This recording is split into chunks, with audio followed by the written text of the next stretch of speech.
Which NFL teams are making the playoffs and who's staying home? It's Who's In, Who's Out on 97.3 ESPN FM, South Jersey's football station. They're brought to you by JC Motorsports, your truck accessory warehouse with the largest showroom in South Jersey. JC's got it. All right, guys. AFC East Patriots, no conversation there, I'm sure. Patriots all the way. Anybody have an argument? No. Yeah. You said it earlier. They could win with Edelman at quarterback. They might. Is this a better Patriots team than we've seen over the last couple of years? Well, the Dolphins made a game of it, on Sunday. They came back in it. It was within a touchdown. At one point early, you thought the Patriots were going to run away with it.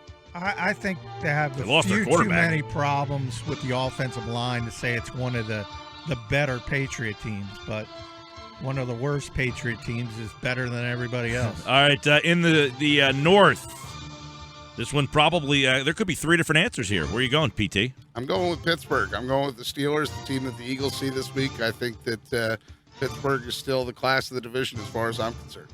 Yeah, I agree with that. You go from back-to-back bottom five to top five, and the Steelers would be even better if Le'Veon Bell and Martavis Bryant were there. That is a tremendous football team, first big test for the Philadelphia Eagles. I know Cincinnati lost to the Steelers, but they could have won that. They should have won that game. There was some kooky plays in that game.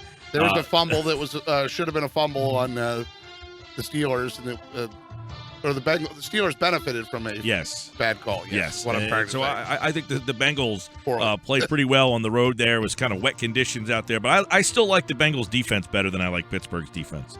So I'm going Cincinnati in the North. Those two teams play again late in the year. In the South, I'm going Houston. Osweiler surprising me. He's been better than I anticipated. I thought he would just be an absolute bust, but he has at least been competitive. I mean, he's made some good throws. Yeah, he's got some weapons too. The kid Fuller can play, and DeAndre Hopkins is one of the best. Yeah, I'm more excited about their defense. The fact J.J. Watt's going to be there, but the fact that Jadeveon Clowney finally looks somewhat healthy, and he gives them a compliment along with Whitney Merciless to J.J. Watt. Going to be very, very difficult to stop that pass rush.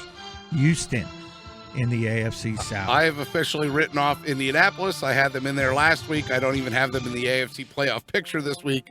I am on board Houston with the Texans. All right. In the West, I'm sticking with Kansas City.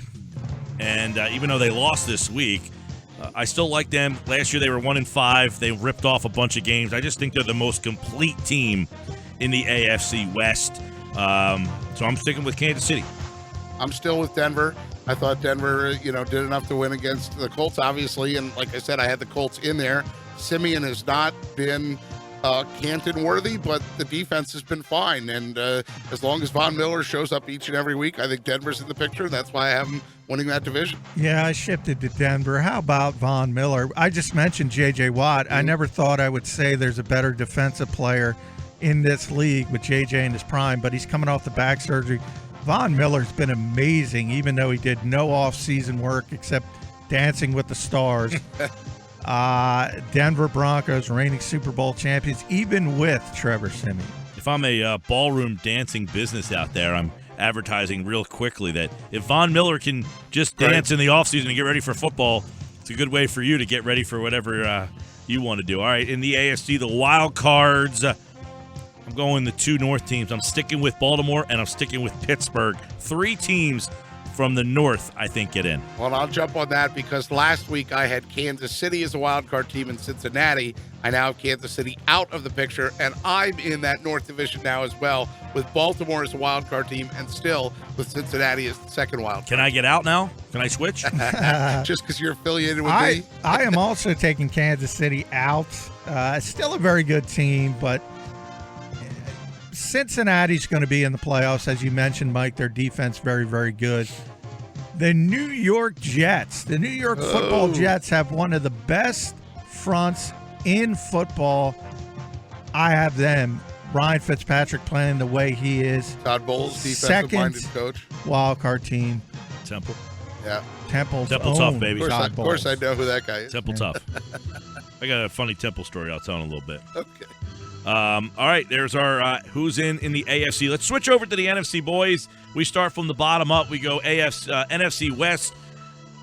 I'm going Arizona. They dominated this week against Tampa Bay after losing on opening night.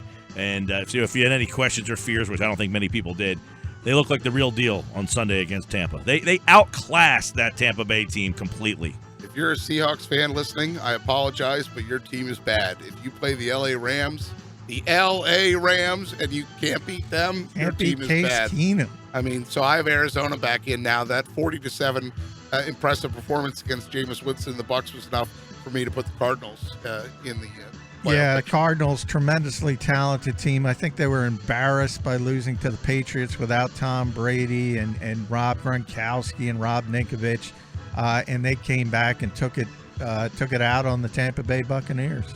Over in the South, I'm going Carolina. You know, the NFC right now, as you'll probably hear, seems like it's a bunch of one-horse races except for a couple of spots. The second wild card in this NFC, I still haven't written one in. But I'm sticking with Carolina in the South.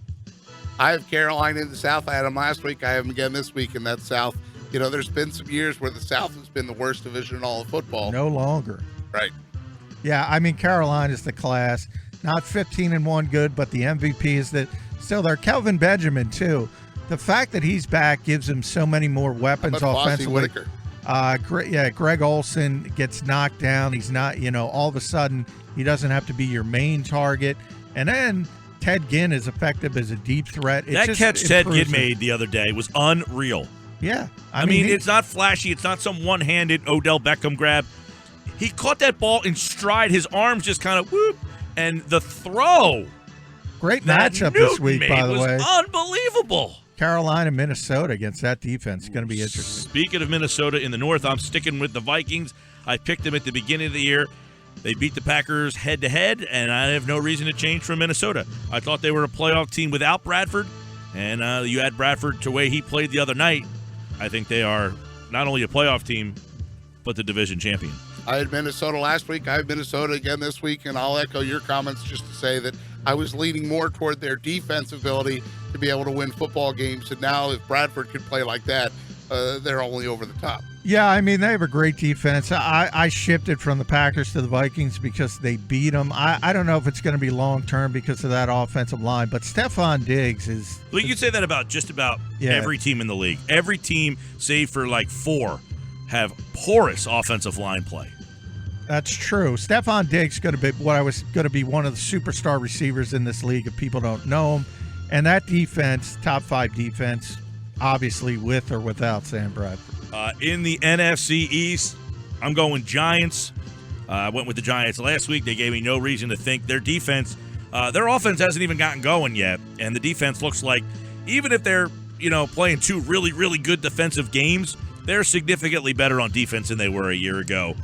So I like the Giants with an offense that really hasn't helped them out at all.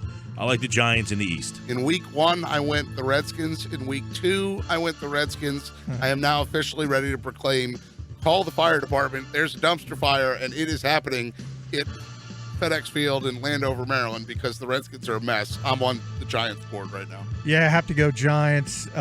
Best in this division so far. The defense has improved dramatically, and as long as they stay middle of the pack, they should be in what shapes up to be still not a great division. Peter, your wild cards in the NFC are? Last week I had Green Bay and Arizona. This week I have Green Bay and Seattle. So as much as I've moved Seattle out of the West spot, at least I still have them in the playoffs. And John?